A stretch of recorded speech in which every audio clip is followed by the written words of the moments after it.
Can you tell me what I've started it. Thank you, Pooja, for reminding. Thank you, Nidhi, for reminding. Can you tell me what does objectivity mean?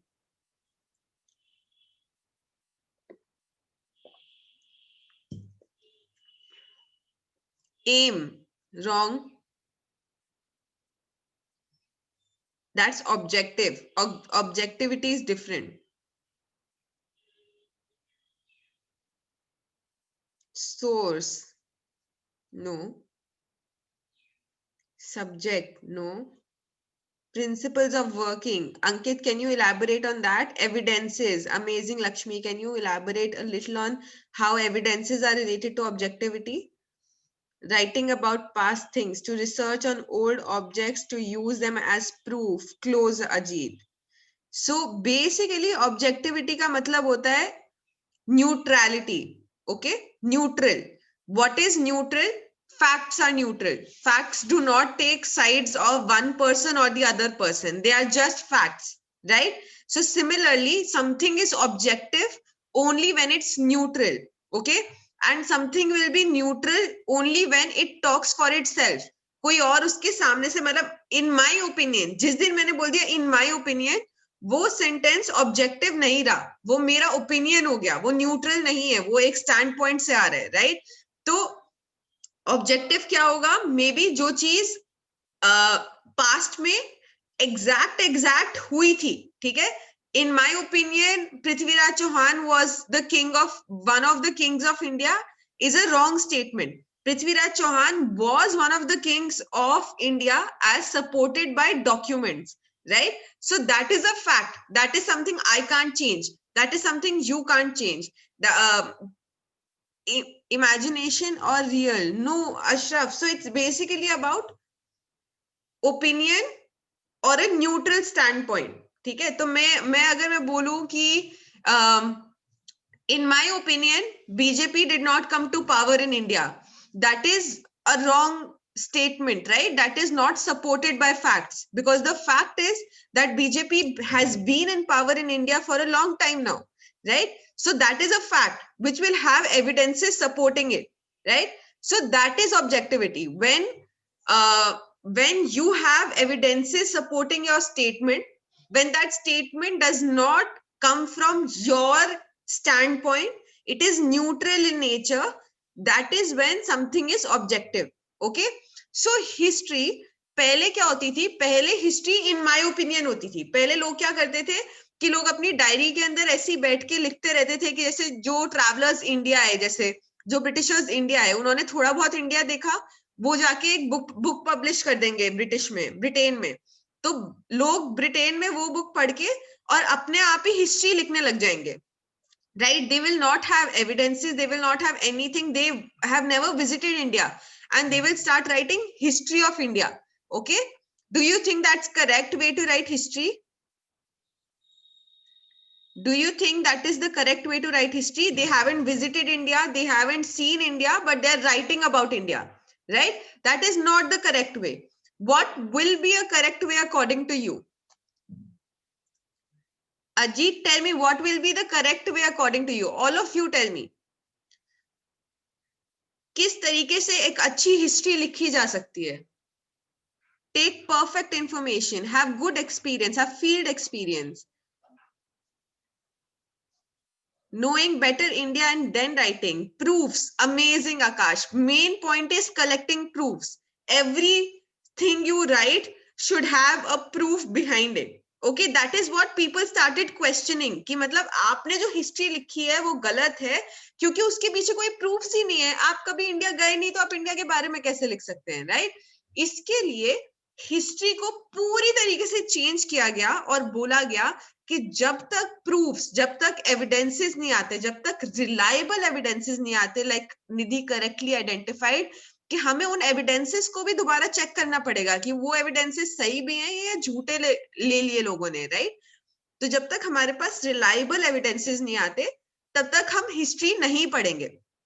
अब इस पूरी story में जैसे जहां से हम शुरू हुए, डायरी से कॉपी कर करके अपने आप हिस्ट्री लिखना और रिलायबल एविडेंसेस के बेसिस पे हिस्ट्री लिखना, यहाँ पर हम ऐसे इमेजिनरी खुद नहीं आए हैं.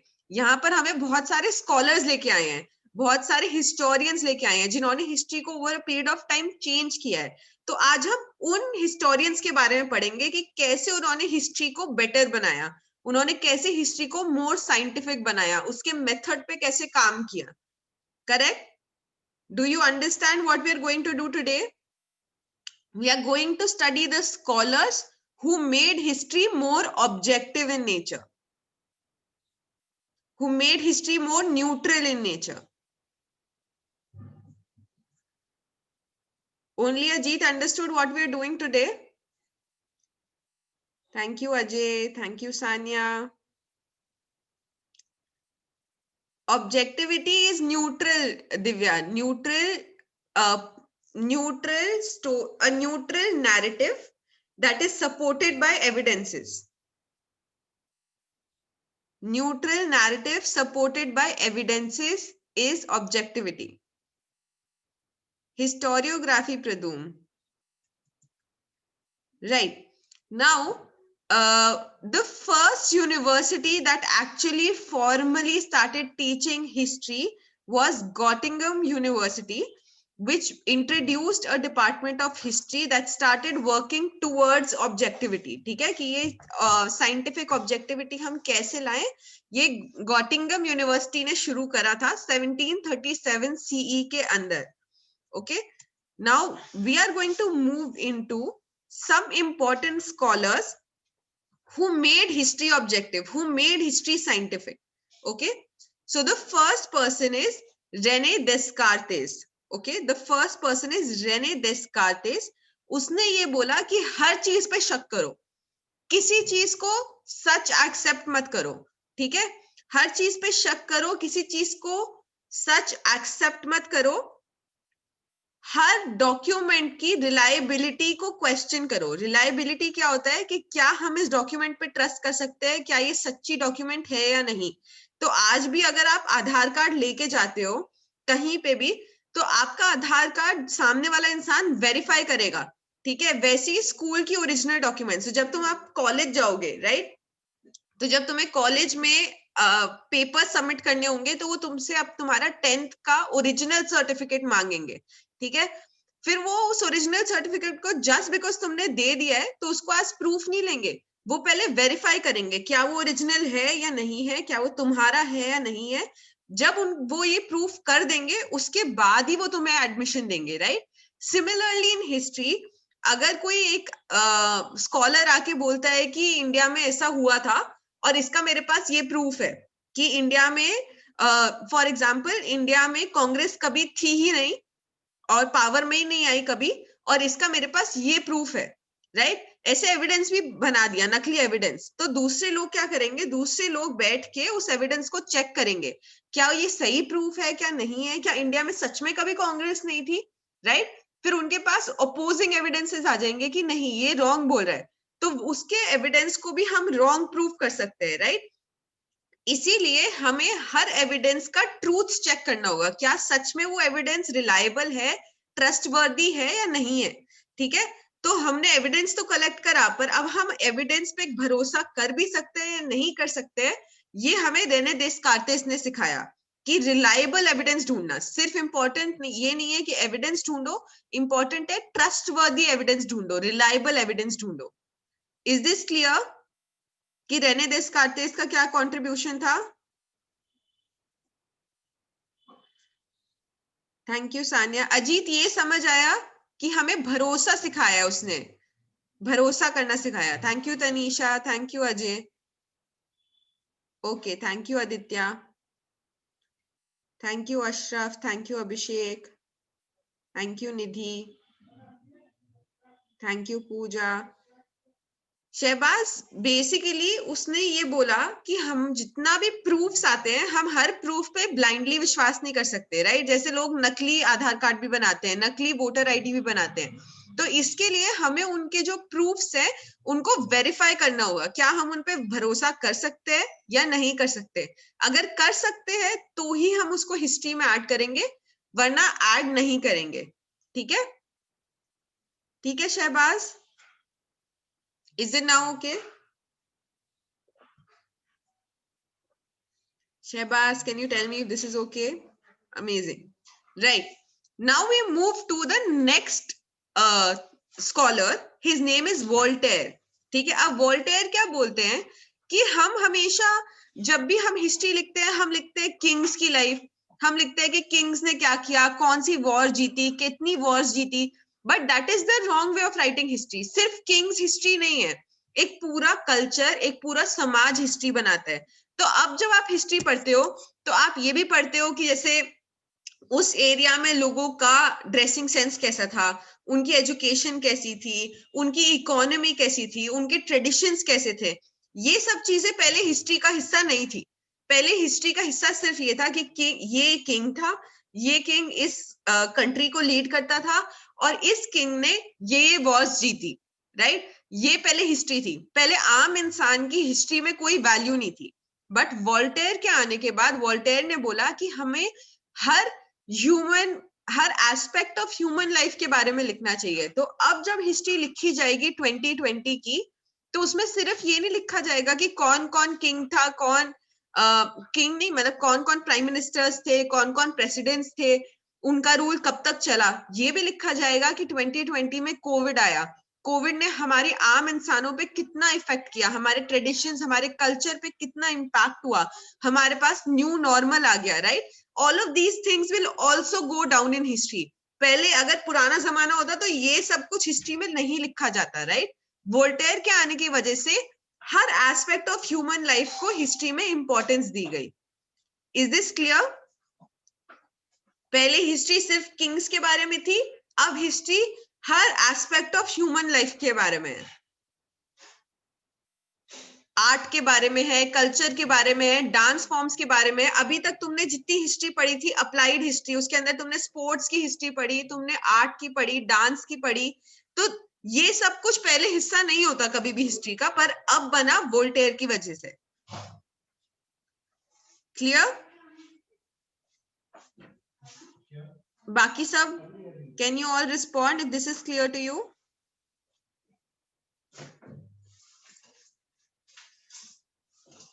Guys, can you please respond? Whoever has not responded, thank you.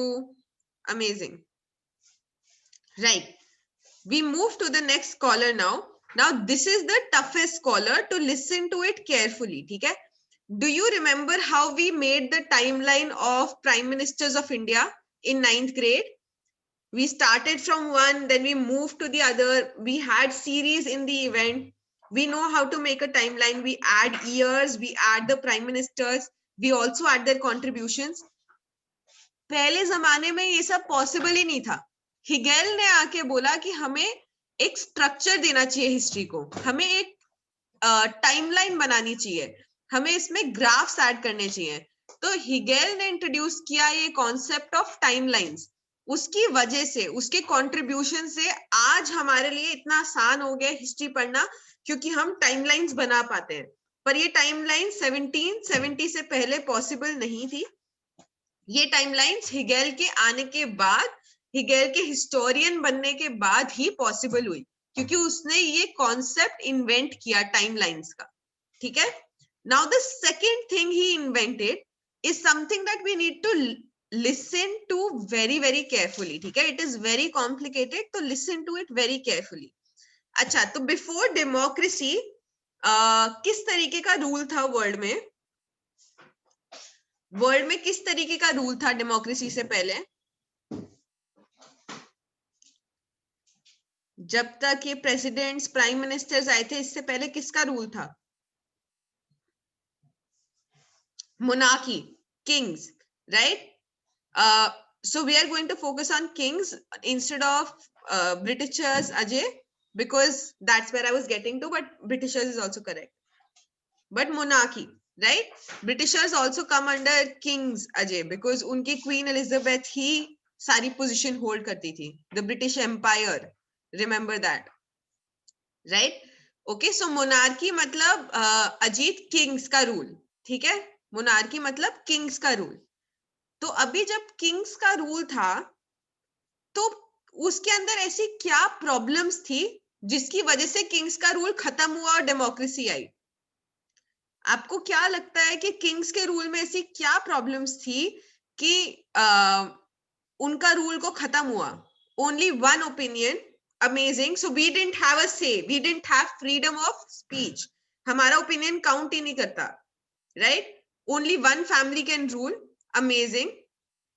Public opinion was not considered. We were not considered free and we demanded for freedom, right? Lifetime ruling. Amazing, right? तो basically एक इंसान के पास सारी power थी, ठीक है, और वो पावर सिर्फ इसलिए थी क्योंकि वो बॉर्न उस घर में हुआ था. मैं इस घर में बॉर्न हुई हूं तो मेरे को कोई हक नहीं है मेरे देश से रिलेटेड. जस्ट बिकॉज कोई और किसी किंग के घर में पैदा हुआ है तो वो किंग बन गया. ये क्या लॉजिक है? उसने कोई पढ़ाई नहीं करी, उसने अपने आप को प्रूव नहीं किया, तो वो क्यों किंग बने, राइट? तो सबसे पहले हमारे यहाँ पे आई मोनार्की या किंग रूल. फिर उसको अपोज करते हुए लोगों ने फ्रीडम की डिमांड करी कि मोनार्की के अंदर हमारी कोई आजादी नहीं है, हमारी स्पीच की कोई वैल्यू नहीं है, हमारी कोई वैल्यू नहीं है, हम पे कौन रूल करेगा ये हमें डिसाइड करना चाहिए. तुम कौन होते हो डिसाइड करने वाले, राइट? बट अगर हम सब ह्यूमंस को पूरी तरह फ्रीडम दे दें, कोई स्ट्रक्चर ना दे, कोई प्राइम मिनिस्टर ना हो, कोई प्रेसिडेंट ना हो, कोई भी ना हो, तो क्या नुकसान होगा? कोई किंग ना हो, कोई प्राइम मिनिस्टर ना हो, कोई प्रेसिडेंट ना हो, कोई रूल ना हो, सिर्फ सब लोग आजाद है, इसका क्या नुकसान होगा? अगर हम सबको फुल्ली आजाद कर दे तो इंस्टेबिलिटी होगी. There will be no one to lead, no one will be taking decisions, a lot of fights, no rules, no laws.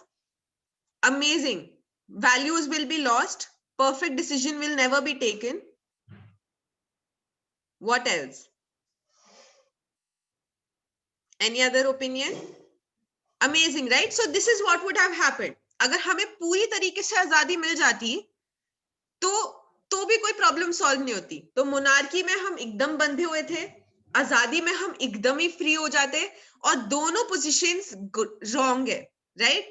तो ह्यूमन काइंड ने एक सेंटर पोजीशन ली इन दोनों के बीच में. ना तो हम पूरी तरीके से सारे रूल्स छोड़ेंगे, ना तो हम पूरी तरीके से आजाद होंगे. हम क्या क्रिएट करेंगे? हम क्रिएट करेंगे लॉज, ठीक है? अब लॉज का क्या फायदा होगा? हम ह्यूमंस को आजादी देंगे, freedom of expression, freedom to education, हर चीज देंगे, बट लॉ से हम ऑर्डर मेंटेन कर पाएंगे, हम फ्रीडम को ऑर्डर में रख पाएंगे, राइट?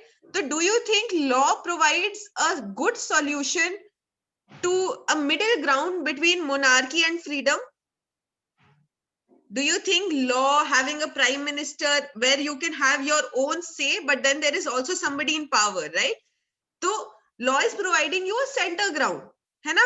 So ये पूरा हिगेल का थीसिस है. हिगेल बोलता है कि वर्ल्ड के अंदर क्या होता है कि एक टाइप की चीज चल रही होती है, ठीक है, उसके ऑपोजिशन में प्रोटेस्ट होता है और एक एंटी थीसिस आता है, एक दूसरी तरीके की चीज शुरू होती है, राइट? बट दोनों ही चीजें रॉन्ग है. हमें क्या करना है? हमें एक मिडिल ग्राउंड ढूंढना है. ये दोनों ऑपोजिट्स है, ये एक्सट्रीम्स पे है और ये रॉन्ग है. तो हम एक मिडिल ग्राउंड ढूंढेंगे जो सोल्यूशन होगा, जो मेन हिस्ट्री बनाएगा, राइट? तो हिगेल बोलता है कि हम हिस्ट्री को ऐसे डायलेक्टिक्स में पढ़ेंगे. डायलेक्टिक्स होता है स्टडी ऑफ ऑपोजिट्स. तो हम दोनों ऑपोजिट्स को पढ़ेंगे और फिर मिडिल ग्राउंड ढूंढेंगे. तो जब हम वर्ल्ड की हिस्ट्री लिखेंगे तो हम मोनार्की भी लिखेंगे और हम फ्रीडम भी लिखेंगे, और फिर हम देखेंगे कि वर्ल्ड ने मिडिल ग्राउंड ऑफ लॉ कैसे ढूंढा. समझ आई हिगेल की थ्योरी कि हमने दोनों ऑपोजिट पढ़े और हमने मिडिल ग्राउंड भी पढ़ा. This is the theory of dialectics forwarded by Hegel. Thank you Ankit, thank you Ajay. अब तुम कहीं भी पढ़ लो, तुमको इस तरीके से it's tricky, it is very tricky Ajit, but थोड़ा बहुत भी समझ आया तो it's very important. Okay Sania, I will repeat it. World में सबसे पहले किंग्स का रूल आया. किंग्स ने हमें बहुत दबा के रखा, एकदम बांध दिया.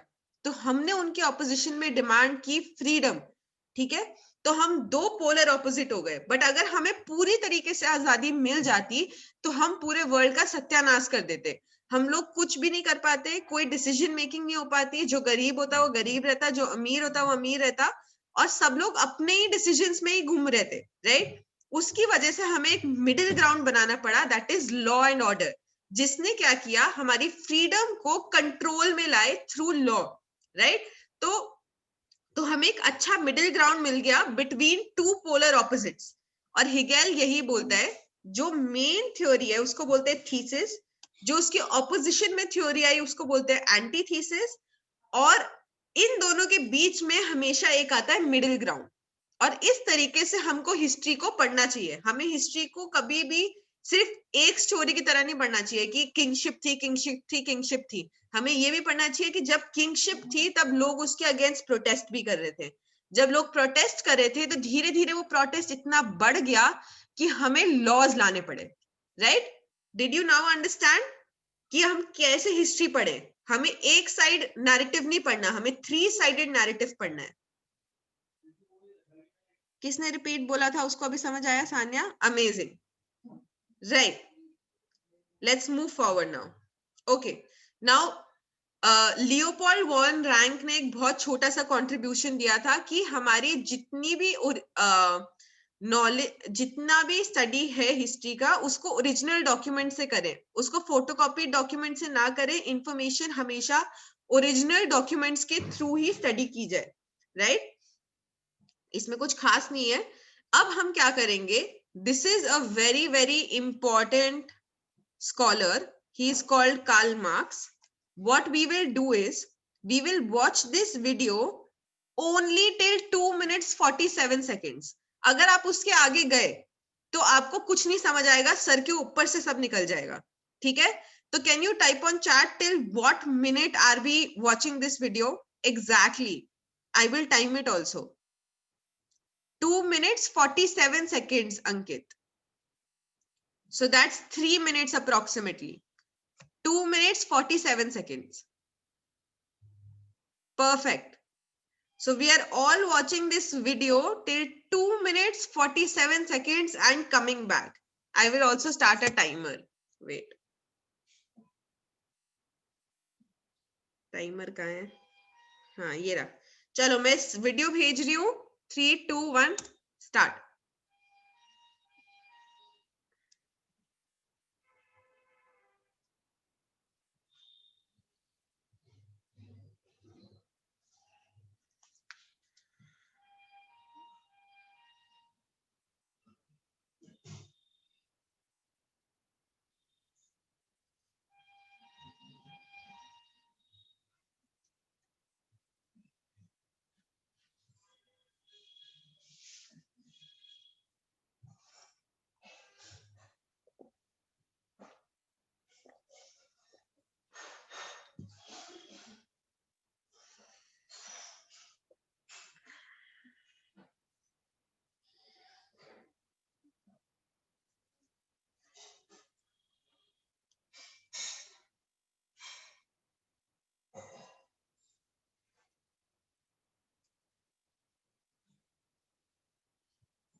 Are you done?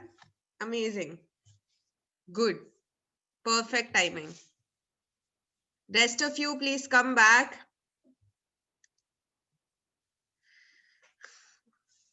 Amazing. Okay.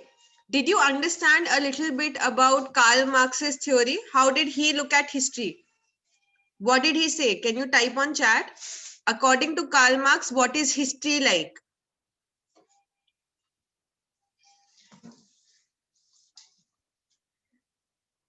What is history about according to Karl Marx? History plus power. History is a owner. Everyone is an owner of something. History plus power. Okay. Power and life of human. Yes. So in life, what are the two types of people that are always there according to Karl Marx? In history, what are the two types of people according to Karl Marx? Two people, rich and poor, rich and powerful people, or rich and poor? Okay. Rich and poor. Rich and poor. Did he define rich and poor in with a word? What is that word? What word did Karl Marx use? What word was it, Ankit? Owner and laborers. Amazing, Lakshmi. So she has correctly identified the words, but what was the main word? Owner and labor together form two different dash. They oppose each other. Classes. Amazing, Lakshmi. So they are not caste, they are classes. The first time in history a word called class was introduced was by Karl Marx. So he said there are two types of people in the world. One is owner of factories or farms. Okay. The person who owns everything, who owns factories, who owns farms, who's rich. Okay. The other is worker. Okay, and this worker works on these farms but does not own anything. Okay, and there is a huge inequality between the owner of the farm and the worker of the farm or the factory, right? And this inequality between the owner and the worker is called class inequality.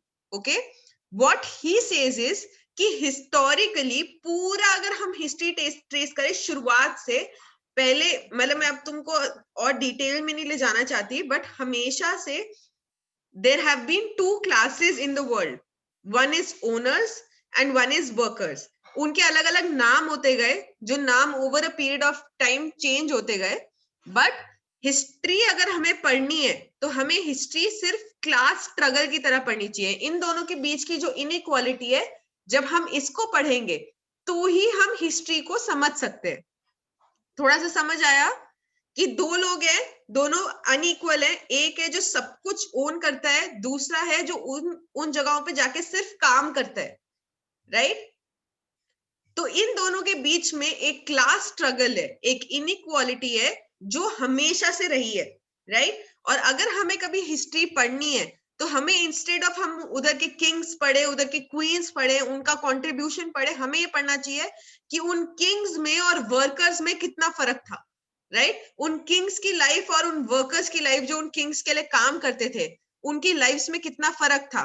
और फिर वो workers ने कैसे अपने हक की थोड़ी बहुत लड़ाई करी, थोड़ी बहुत फ्रीडम करी, फिर हम आगे एक स्टेप पहुंचे, right?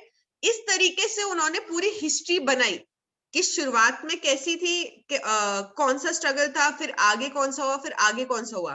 But overall main conclusion ये थी कि हिस्ट्री बनाने के लिए हमें दो टाइप्स के लोगों में इनइक्वालिटी पढ़नी पड़ेगी. वो है अमीर और गरीब, ओनर्स और वर्कर्स. क्लियर? थोड़ा सा clear? History according to Karl Marx was the inequality between workers and owners. It is called the class struggle. These words are very important. If you write rich and poor, you will not get any marks. Only when you write owners and workers, and then you write class inequality, these are the three words any examiner would be looking at. These three words are the most important and you should know the meaning of these three words. Is everyone clear? Rest of you who haven't responded, please respond. Divya, Amit Yadav, you haven't responded. Shehbaz, you haven't responded. How will class inequality help in the study of history? Divya, so basically थोड़ा सा complicated है, but मैं try करती हूँ समझाने का. तो शुरुआत से आज तक हमेशा ये इनइक्वालिटी रही है, ठीक है. इसके नाम बदलते गए. शुरुआत में इसका नाम था पेट्रिशियन एंड प्लेबियन, ठीक है. तो उसमें क्या होता था कि जो वर्कर्स थे वो स्लेव्स होते थे, राइट. वो स्लेव्स होते थे मेन हेड के, right, and they used to work as slaves. फिर उन्होंने रिवोल्ट करी, ठीक है. रिवोल्ट करी तो जब वो पावर में आए फिर उन्होंने बाकी लोगों को अपना वर्कर बना लिया. तो उन्होंने तो कार्ल मार्क्स ने पूरी हिस्ट्री ऐसे ही पढ़ी है कि कैसे कौन कब पावर में आया, फिर पावर में आके उसने दूसरे को वर्कर कैसे बनाया, फिर वो वर्कर पावर में आया तो उसने बाकी तीसरे को वर्कर कैसे बनाया. इस तरीके से उसने पूरी हिस्ट्री को ट्रेस किया है. थोड़ा सा समझ आया दिव्या? तो जैसे अभी डेमोक्रेसी, जब मोनार्की से हम डेमोक्रेसी में आए और डेमोक्रेसी में जो ये लोग अभी पावर में आए, जैसे कांग्रेस पावर में आई, तो कांग्रेस ने कैसे पावर में आने के बाद बाकी लोगों को एक्सप्लॉइट किया. जिस नाम पे वो पावर में आई थी कि हम इक्वालिटी लाएंगे, हम देश को आगे बढ़ाएंगे, फिर पावर में आने के बाद 3G 4G स्कैम किए, right. So how when one comes to power ये क्लास डिवाइड आ जाता है. थोड़ा सा समझ आया दिव्या?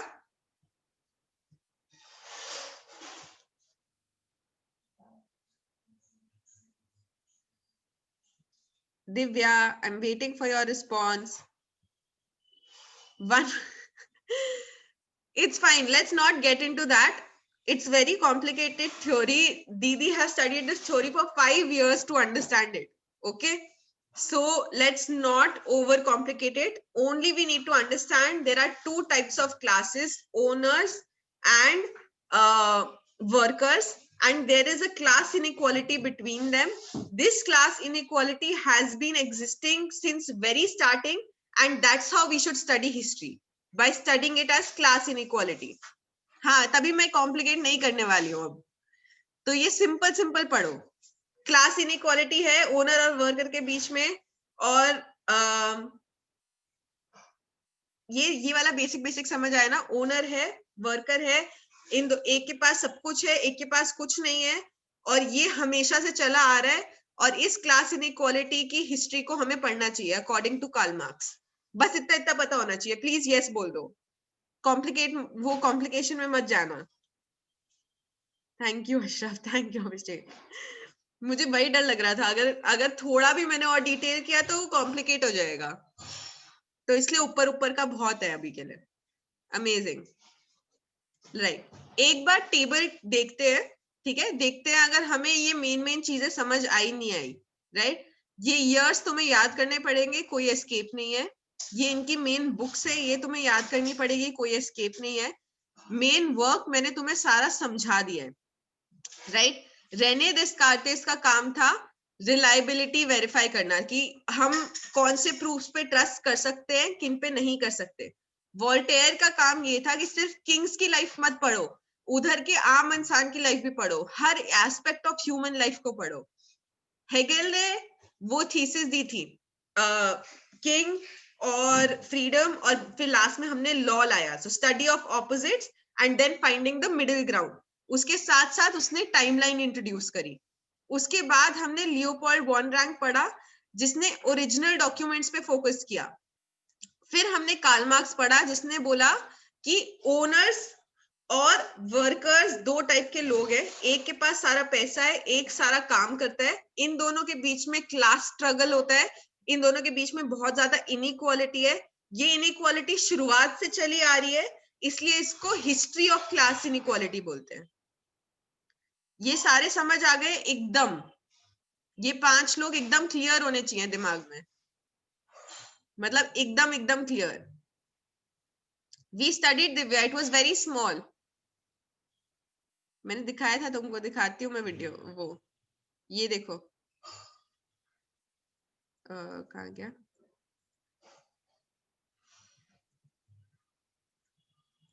अरे ये देखो Divya, it was very small. वो बस बेसिकली बोलता है ओरिजिनल डॉक्यूमेंट्स ले हिस्ट्री में.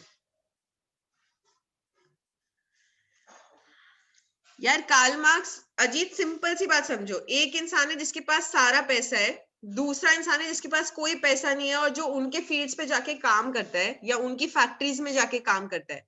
इसको बोलते हैं ओनर्स, इसको बोलते हैं workers.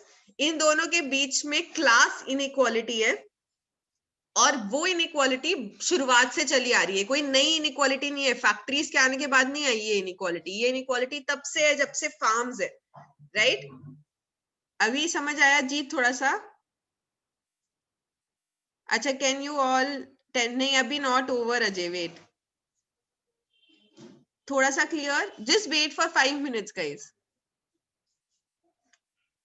Right, hello Ankit, nice to see your face. Okay, thank God थोड़ा समझ आया. This is very tough. Okay, अगर नहीं भी आता तो कोई इशू नहीं है.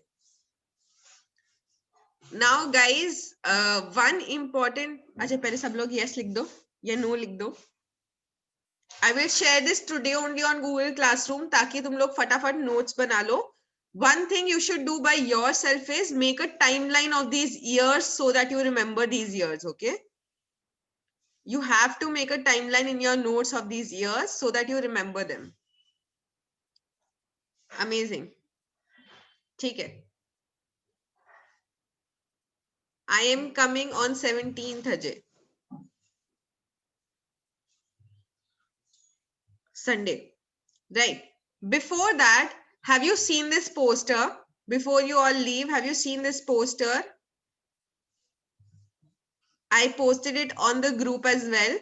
Okay, so this event is starting from Friday. So Didi is heading this event. I founded this event. इसके अंदर बेसिकली हम क्या कर रहे हैं कि हम लोग बहुत सारे मुंबई के रैप आर्टिस्ट लेके आ रहे हैं, ठीक है, जो लोग आके आपको आपके रैप पे रिव्यू देंगे. तो हम हर फ्राइडे और सैटरडे मिलेंगे फॉर 4 वीक्स. उसमें फर्स्ट फ्राइडे को हम लोग एक इशू पढ़ेंगे, जैसे हम कास्ट पढ़ेंगे, हम क्लास पढ़ेंगे, हम जो फार्मर्स का इशू हो रहा है वो पढ़ेंगे, या फिर हम मतलब मीडिया के बारे में पढ़ेंगे, फेक न्यूज के बारे में पढ़ेंगे. फ्राइडे को हम ये सारी न्यू इंफॉर्मेशन पढ़ेंगे. फ्राइडे को हम घर जाएंगे और उस पर रैप लिखेंगे. और सैटरडे को बहुत सारे रैप आर्टिस्ट आएंगे जो आके आपको आपके रैप पे रिव्यू देंगे. तो वो सारे बॉम्बे के ही रैप आर्टिस्ट है, काफी पॉपुलर रैप आर्टिस्ट है, not divine level, not Emiway Bantai level, but just below them. They have worked with divine and Emiway Bantai, right? तो वो लोग आएंगे और वो आपको रिव्यू देंगे, right? I wanted to know if any of you is interested in joining in. किसी को रैप आता है या किसी को रैप में इंटरेस्ट है या लिखने में इंटरेस्ट है या परफॉर्म करने में इंटरेस्ट है? Is there anybody who would want to join for this? बहुत ज्यादा काम नहीं होगा, so your 10th won't get affected. Obviously, I will take care of that. Do you want to join in? Are you interested? Any of you? Just to experience the whole thing. Asad से मैंने पूछा था, he is not responding. Pooja, if you can get in touch with him, can you ask him to call me, please? Please do that, actually. Tanisha also, if you can do that. I have been trying to contact him. He is not responding. Is there anyone else who's interested?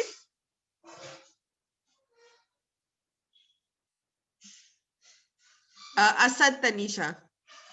No, not Vaibhav, Asad.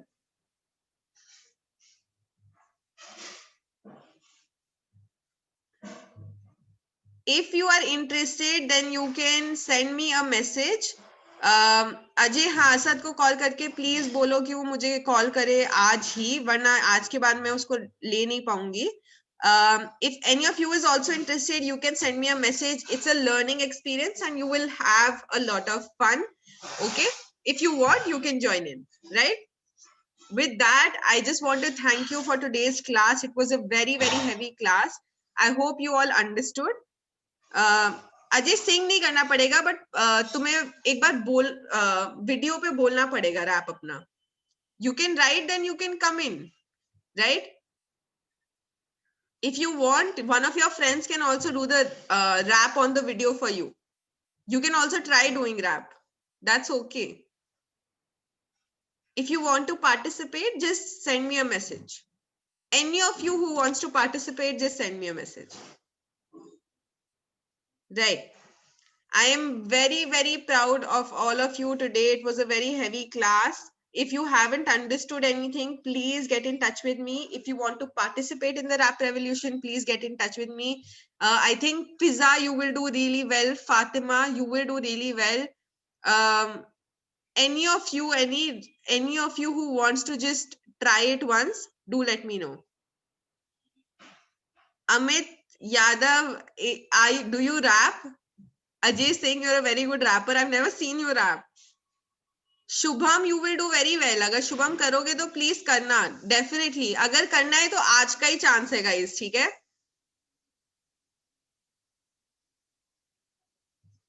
अब मुझे समझ नहीं आ रहा सब मजे ले रहे हो या क्या कर रहे हो. अजीत तुम्हारे गूगल क्लासरूम को क्या हुआ? You message me, sorry I didn't get back to you. हाँ सब अब पंगे ले रहे हैं सब. अब Amit is a good rapper, Amit is a good rapper आएगा मेरे पास. जो जो अच्छा कर सकता है वो करो, ठीक है. I will also post this on the group. Let's see who responds. Okay, I'll send the Google Classrooms link again. Chalo, bye bye. Take care.